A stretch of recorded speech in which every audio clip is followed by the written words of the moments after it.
Hi folks, I don't know if you've seen my Twitter page. I've got a little link to my 100 Club page. It's another Twitter account I run, which is just basically me letting off steam me a whole lot of silly stats about European finals, the three main European finals. Well, there's four now. The Commonwealth Cup ceased to exist in 1999. The Conference League came in last season. So there's three on the go just now, but there's been four overall, and that's the kind of massively insightful, massively entertaining information you can find on my 100 Club feed, which I'm not in any way trying to promote. I'm just trying to use it as evidence of the fact that I'm kind of obsessed with the European finals. No, and I don't go about memorising every referee of every qualifying tie, the Intertoto Cup that got folk into the Europa League and blah blah blah. It's more just finalists. I know every team that's ever played in a European final. I've been to see 73 of them. There's 103 altogether, 102 different clubs, 103 different teams. What that out. The London 11 select side, the 1955, 58 Fairs Cup finalists. Anyway, that's it. I'm obsessed with Europe for one reason and one reason only. I used to think it's because, yeah, I'm a really kind of xenophilic, outgoing type of guy. I'm a man of the world. I want to explore, and I love foreign cultures. I love foreign languages. No, it's actually the complete opposite of that. It's the most insular, myopic, internecine reason possible. It's because Celtic have won the European Cup, and the team that I love haven't. Rangers have never won the European Cup slash Champions League. And to be honest, I have to thank Celtic because in my life it's meant that I've explored European football in a way that I never would have. Probably if I'd grown up with Rangers having won the Champions League, Rangers having been the best team in Europe. It took a bit of a dunt, not in 2012, as you'd expect, when, yeah, I was just sickened with football in general, when I kind of circled the wagons and was only really interested in Rangers and lower league football. European football suddenly kind of wasn't the important thing it had been to me for most of my adult life. But it was actually took more of a done in 2008 when I finally got to see Rangers in a European final, and I realised you can't always get what you want, as the Stone said, but if you try sometimes, you get what you need, and that's all I needed. I was only two when Rangers won the Commonwealth Cup in 1972, so I hadn't really remembered or experienced us being in a European final in a club of our size, particularly, get back 80s, 90s, 2000s, early 2000s, the comparative size of us and the way we were still able to operate with a certain amount of power in European football before it became the utter monopoly it is now for the kind of would-be Super League clubs. I found it a bit embarrassing that Rangers hadn't been in a European final, but mostly I just wanted to experience it. And I did. We got to Manchester. I got to Manchester. It was great. It was fantastic.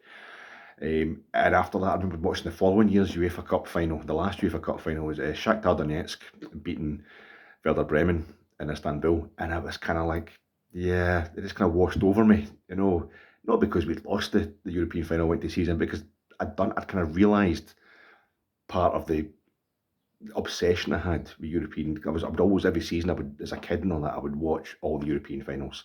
Whether it was highlights that were live on the telly. When I was younger, they weren't always live on the telly. And I would kind of memorise the scorers and stuff like that. This time I was just like, nah. But it's an interest that once it's in your bones the way it has been, it's never really died. It's never really died down. But I realised, yeah, I just wanted to see it, and I feel as if it's almost like when I got to that point, I'd seen Rangers winning trebles, I'd seen us winning the league 9 years in the trot, and then I'd seen us in a European final, and it was kind of like, yeah, winning the Champions League's a different thing altogether.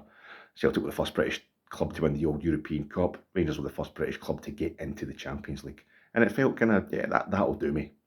Something definitely, an ambition definitely went, definitely kind of died almost inside me. It was like, yeah, don't really need to do that anymore.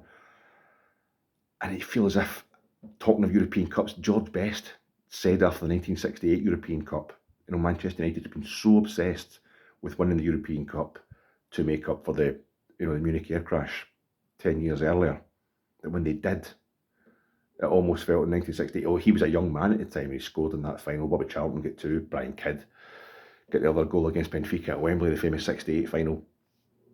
George Best, everybody else round about him just seemed to kind of be like, right, that's us, we've done it.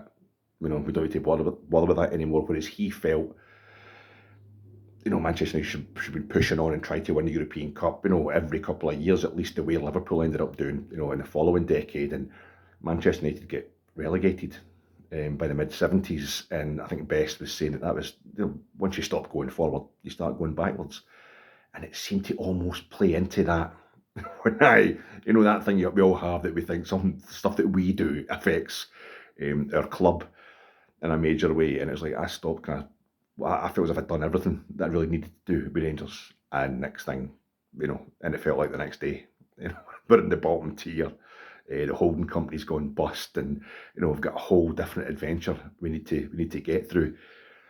And so I kind of, I was get sucked right into that. You double down on your loyalty, and next thing you end up with another European final. It was like even more magical, even more amazing. I didn't get to that one, I didn't renew my passport in time because I didn't have that lust, that need to be there. I just wanted to see Rangers doing it. But yeah, it was even more magical, even more amazing. And what's getting me now is that the Rangers support at large. Maybe it's just Twitter's never a great place to judge, to judge the actual mood of the Rangers support at large. But I'm hearing a lot of stuff and seeing a lot of stuff about how it's an absolute disgrace that Rangers haven't won. They've only won one trophy in the last 2 seasons. They've won 2 trophies out of the last 33. They've won 2 major trophies in the last 12 seasons. And the fact that none of us are going to dare include the 3 lower league titles that we won and the lower league cup, the Challenge Cup that we won at Hampden in 2016. We don't want to include that because as Rangers, that's shaming to us, because the gap between winning those lower league trophies and winning like the Scottish Cup or winning the League Cup or winning the SPFL Premiership is too large, for us to even try and include them. Well, is the gap between reaching a European final and winning Scotland's 3 major domestic trophies not even larger? This idea that we've won nothing, for the last 3 or 4 seasons, since we've been back in the top flight, really, that we've only got 2 trophies isn't enough. You're missing out as playing in 4 European group stages, and compared to Scottish football, that in itself, those are worth more than a League Cup, more than a Scottish Cup. As far as the rest of Europe's concerned, they don't give a monkeys who wins the titles in Scotland. We do. I'm not for a second trying to do down the Celtic's achievement in winning a treble this season. But you have to remember, somebody my age, I remember like 20 years ago when Celtic reached the European final in Seville and Rangers won the treble, and the entire Celtic support was trying to tell us that nobody cared about the treble. It was all about getting to a European final. So when you're saying that Rangers have been a disgrace, for years, and this isn't good enough, and blah blah blah, not winning anything at all in Scotland each season isn't good enough. But as I've explained in other videos, that's how it happens these days. Teams win everything. Kind of success is compounded and augmented. At the top level, you get Man City winning, 5 out of 6 titles. You get, Juventus had won, winning like 5 leagues in a row was the most ever happened in Serie A. Then Juventus are, 9, 10, going for 10, the same as Rangers and Celtic used to in Scotland. Bayern Munich, that's their 11th title. They've just won 11th title in the bounce. They've won more titles than that overall because success is getting, as I say, it's getting augmented. It's 40 years nearly since anybody other than Rangers or Celtic won the league in Scotland. It will be us next season. We're 30 odd points clear of 3rd place. It's going to be us. We've now got the longest serving of the old firm managers. That's not happened since the autumn of 2021. It took Ange 6-7 months to win his first Old Firm games. It took Beale 6 months to win his first Old Firm game. It took Gio 5 months to win his first Old Firm game. It's the incoming manager is always in the back foot. So we're going to win that 2-horse race next season or the season after.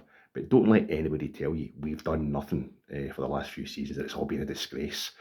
Because just as I would never try to take away Celtic's achievement of winning the European Cup, there's absolutely nothing anybody can do to take away our achievement of even reaching European group stages, getting back into the Champions League after being in the 4th tier a decade previously, the 4th tier of our domestic setup, and in a European final barely 12 months ago. Don't worry about it, folks. Everything's going to be all right.